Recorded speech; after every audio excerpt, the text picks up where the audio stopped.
Some cruisers keep things simple. Others try to blend comfort with modern performance. And when they get it right, they feel like something else entirely.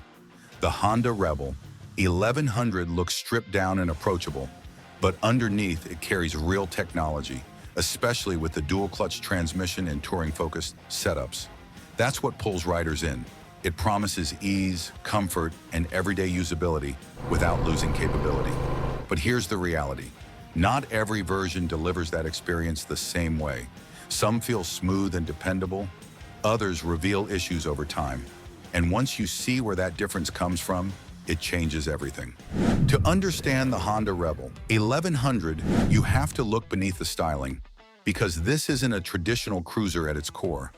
The engine comes from the Honda Africa Twin, a platform known for durability and long-distance capability. Here, it's retuned for smoother delivery, stronger low-end pull, and everyday usability instead of aggressive top-end power. On its own, that engine is solid. But what really defines this bike is the dual-clutch transmission. It replaces the clutch and shifter with an automated system that handles gear changes for you or lets you take control when you want. In traffic or on long rides, it can feel effortless. But that ease comes with complexity. This system depends heavily on software. Shift timing, throttle response, and overall behavior are programmed through the ECU and riding modes. When everything is dialed in, it feels smooth and natural. When it's not, you start noticing hesitation, awkward shifts, or inconsistent response at lower speeds. And that's where ownership starts to change. This isn't a simple cruiser anymore. Between electronics, ride modes, and DCT behavior, small differences in tuning make a big impact on how the bike feels day to day. The same goes for the chassis, comfortable and accessible, but sensitive to refinement, especially on longer rides. So while the foundation of the Rebel 1100 is undeniably strong, that doesn't automatically make every model year a safe choice. Because when a bike depends this much on software, calibration, and refinement, the difference between a reliable machine and a frustrating one often comes down to timing, specifically the year you choose. And that's exactly where we need to shift our focus next, to the first production year, where some of these early issues begin to surface. If this is exactly the kind of breakdown you've been looking for, go ahead, hit that like button, drop a quick hype in the comments, and subscribe. That's what keeps us digging deeper into bikes like this and bringing you the details most riders miss. When the Honda Rebel 1100 first showed up in 2021, it turned heads fast. This was not a routine cruiser release. It felt like Honda was trying something different. Lighter, more modern, and packed with features most bikes in this class did not even offer. And right away, a lot of it worked. The engine felt strong and usable, with smooth power that made everyday riding easy. Around town or out on the highway, it carried a relaxed confidence that suited the bike perfectly. Add in the dual-clutch transmission, and suddenly you had something that felt genuinely new, not just updated, but here is where reality started to show. That DCT system, as advanced as it was, did not always feel fully settled. Some riders and early reviewers noted slight hesitation at lower speeds. In traffic, shifts could occasionally feel a bit off. Not constant, not severe, but enough to interrupt that smooth, effortless feel the bike was aiming for. Then there was the throttle. At times it responded cleanly. Other times it felt slightly uneven, like the connection between your hand and the engine was not completely dialed in yet. And that is really the pattern. Nothing here points to failure. The hardware is solid, the concept is strong, but the refinement, not quite there yet. So for some riders, this version feels exciting and different. For others, it feels like a bike still working things out. And that difference becomes much clearer once you move into the next year. But first, if you've ridden or owned a 2021 Rebel 1100, especially the DCT version, what was your experience like? Did you notice those low speed quirks or throttle inconsistencies? Drop your experience in the comments, because this is exactly where real rider feedback helps everyone make smarter decisions. By the time the Honda Rebel 1100 moved into 2022, the first wave of real-world ownership had already started shaping how riders viewed the bike. This was not a full overhaul. Nothing dramatic changed on paper, But many riders began to notice something subtle. The bike started to feel a bit more settled in everyday use. Throttle response came across more predictable in most situations, not completely transformed, but less abrupt, easier to manage in traffic and low-speed riding. Power delivery felt slightly more natural, especially during casual, stop-and-go conditions. The dual-clutch transmission also seemed more composed in typical riding scenarios. Shifts felt cleaner when you were not pushing the bike, and overall behavior came across a little more consistent. For many riders, that alone made the experience feel more reassuring, but here is the reality. It still was not fully sorted. At lower speeds, especially in tight traffic, that slight hesitation did not completely disappear. It showed up less often, but when it did, you noticed it. And on a bike where smoothness matters, that detail stays with you. Then there is the heat. In stop-and-go riding, the engine still gives off noticeable warmth.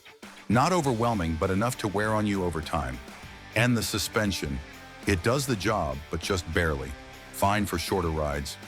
Less convincing once the miles start adding up. So where does that leave it? Better than before, no question. Easier to live with. More predictable.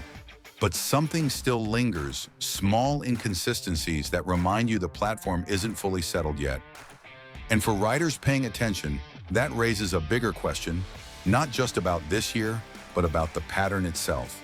Because understanding what's changing and what isn't is what leads you to the next answer in this journey. Step back for a second, and the Honda Rebel 1100 starts to make a lot more sense. Because Honda didn't rush to perfect this bike right out of the gate. They built a strong base, then let it evolve, quietly, year by year. From the outside, nothing really changes. Same look, same layout, same core idea. Even the dual-clutch transmission stays fundamentally the same. But underneath, it's a different story. Small software updates, ECU refinements, and subtle adjustments in how the systems talk to each other start to reshape the way the bike feels. Not dramatically, not all at once, but enough to matter.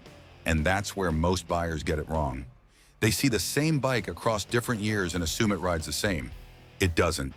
Because on a machine like this, everything is connected. The engine influences the DCT. The DCT depends on programming. Ride modes change how the bike reacts to you. So when one piece improves, even slightly, the whole experience shifts with it. Then there's ownership. Maintenance, updates, and how the bike has been cared for all play a role. A well-kept version can feel completely different from one that's been ignored, even if they rolled off the line looking identical. And that leads to the bigger picture. This isn't a bike that arrived fully finished. It's one that matured over time. The early versions weren't failures, they were steps. Each one moving a little closer to something more complete. Because refinement takes time, feedback, and real-world use before it starts to show real results. And as you might expect, there comes a point where that process finally pays off, not gradually, but in a way you can actually feel from the moment you ride it. Where the hesitation fades, the systems begin to align, and the bike stops feeling like it's still learning.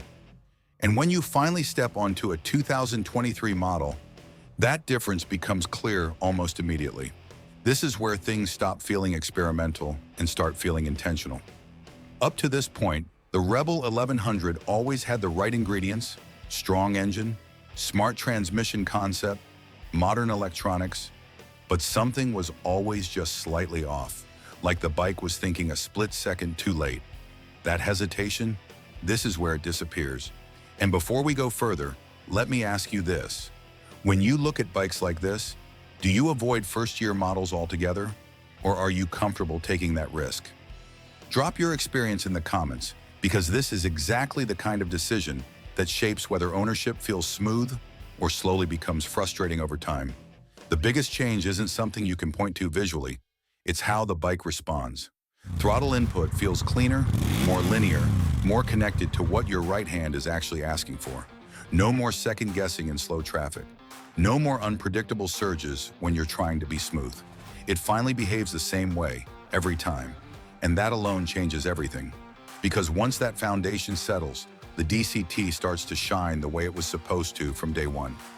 Shifts feel better timed, less noticeable, almost like the bike is reading the road ahead with you.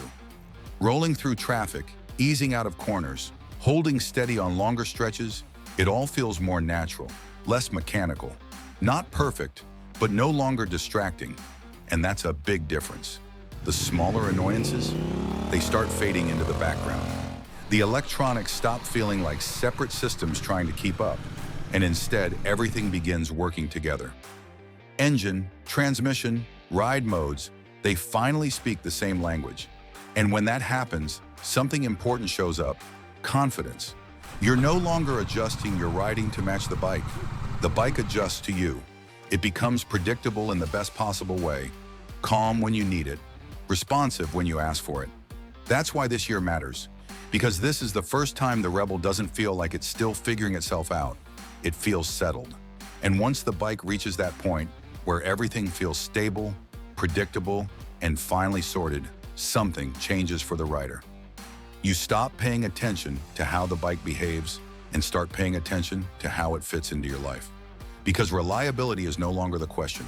Now it's about comfort, distance, effortlessness, and that's exactly where the next version takes a different direction. By the time you get to the 2024 versions of the Honda Rebel 1100, the direction starts to shift. This is not about fixing early behavior anymore.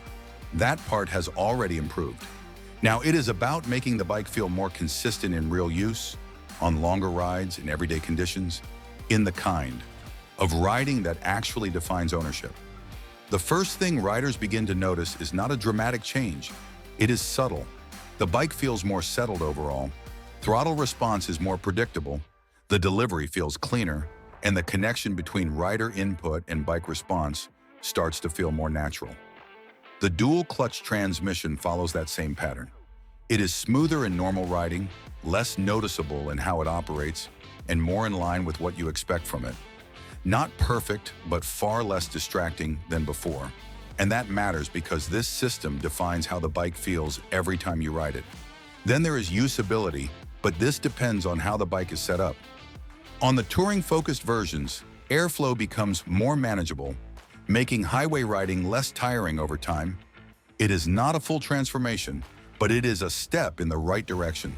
The suspension still leans toward simplicity, but it feels slightly more composed in everyday riding. Less reactive, more predictable, especially when the road is not ideal. Heat is still present, but easier to live with in most conditions. Put all of this together, and the experience changes, but not in a dramatic way. It feels more consistent, more predictable, more usable day to day. And that is the key, because this is not where the bike becomes complete. This is where it starts getting close. Now, once you move past that stage, everything starts to come together in a much more complete way. By the time you reach the 2025 and newer versions of the Honda Rebel 1100, the story changes again. But this time, it is different. You are not looking at improvement anymore. You are looking at consistency. What started as a strong but slightly uneven platform now feels cohesive, like everything is finally working in sync, the way it was always meant to. The biggest shift shows up in the dual-clutch transmission. Earlier, it asked for patience. Here, it fades into the background. Low-speed riding feels controlled, smooth, and predictable. Gear changes happen naturally without drawing attention to themselves. It stops feeling like a feature and starts feeling normal. The engine follows that same direction. Power delivery is clean, steady, and reliable no matter where you are in the rev range. There is no hesitation, no uneven response, just a connection that feels right every time you roll on the throttle. And then comes comfort. This is where the difference becomes obvious over time. The riding position feels more natural, more supportive on longer rides. The seat works with you instead of against you. You are not adjusting constantly, you just settle in and keep going. Even the technology feels better integrated. Features work smoothly in the background, adding to the ride instead of complicating it. But the real change is not any one upgrade. It is how everything comes together. Engine, transmission, electronics, and chassis finally feel like one system instead of separate parts trying to keep up with each other. Every input feels direct. Every response feels predictable. And when a bike reaches that point, the decision becomes simple. You are no longer choosing between trade-offs. You are choosing what just works. But even then, choosing the right bike isn't just about picking the newest version. Because ownership isn't only defined by the model year, it's shaped by how the bike has been maintained, used, and understood. And that's exactly where the next step takes us, into the key decisions every buyer needs to get right. Start with service history. This is non-negotiable, especially with a DCT model. Unlike a traditional setup, this transmission depends on precise mechanical operation, working hand in hand with software. Fluid changes, correct servicing, and consistent care aren't just routine. They directly shape how the bike rides.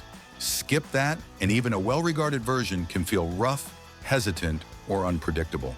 And that's where a lot of buyers get caught off guard. Then there's software. A huge part of this bike's evolution didn't come from hardware. It came from updates. That means two bikes from the same year can feel completely different depending on whether those updates were done. Throttle response, shift timing, overall smoothness. It all ties back to that invisible layer most people overlook. Next, think about how the bike was used. A machine that spent most of its time crawling through traffic, especially in hotter climates, has lived a very different life than one used for open road miles. Heat, stop-and-go riding, constant clutch engagement, it all adds up over time.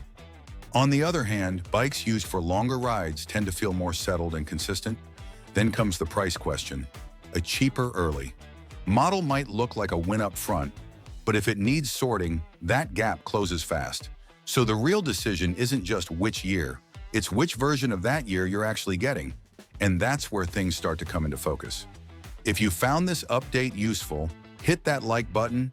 It's the best way to help other riders find this, and it really helps us keep this channel growing. When you step back and look at the full journey of the Honda Rebel 1100, something interesting happens. The confusion disappears. What once felt like a mix of similar bikes with small differences starts to separate into clear stages, each one telling a different story. It begins with 2021 and 2022. This is the introduction phase. The foundation is there. The engine delivers. The DCT concept is bold and genuinely useful.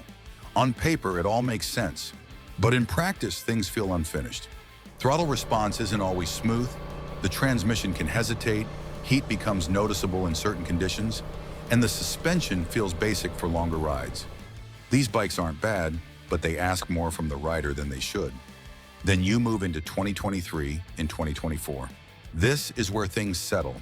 The major systems start working together instead of feeling slightly out of sync. The ride becomes smoother, more predictable, easier to trust. By 2023, consistency finally shows up. By 2024, the focus shifts toward comfort, stability, and real-world usability. This is where the platform finds its balance. And then comes 2025 and beyond. This is where everything aligns. No more second guessing, no more trade-offs you constantly notice. The bike feels complete. Engine, transmission, electronics, all working together without drawing attention to themselves. It just works. And that tells you something about how this bike was built. It wasn't perfected overnight. It was developed, tested, refined step by step, which leads to the real insight. These bikes may look the same, but they don't ride the same. And once you understand that, the final decision becomes a lot clearer. If you want a bike you can simply get on and trust from day one. The later versions are the ones that deliver that experience. No extra adaptation, no learning curve, no small behaviors you have to work around. The earlier models can still make sense, but only if you're willing to accept those trade-offs and ride through them. That's the real difference. Not in how they look, but in how much they ask from you over time. So if your goal is simple, buy it, ride it, and keep it without regret. The later versions are the ones that make sense, not because they're newer, but because they're finally complete. Click on the next video if you want the next breakdown on what really makes a motorcycle worth owning. If you enjoyed this one, hit that like button to help us keep these reviews rolling.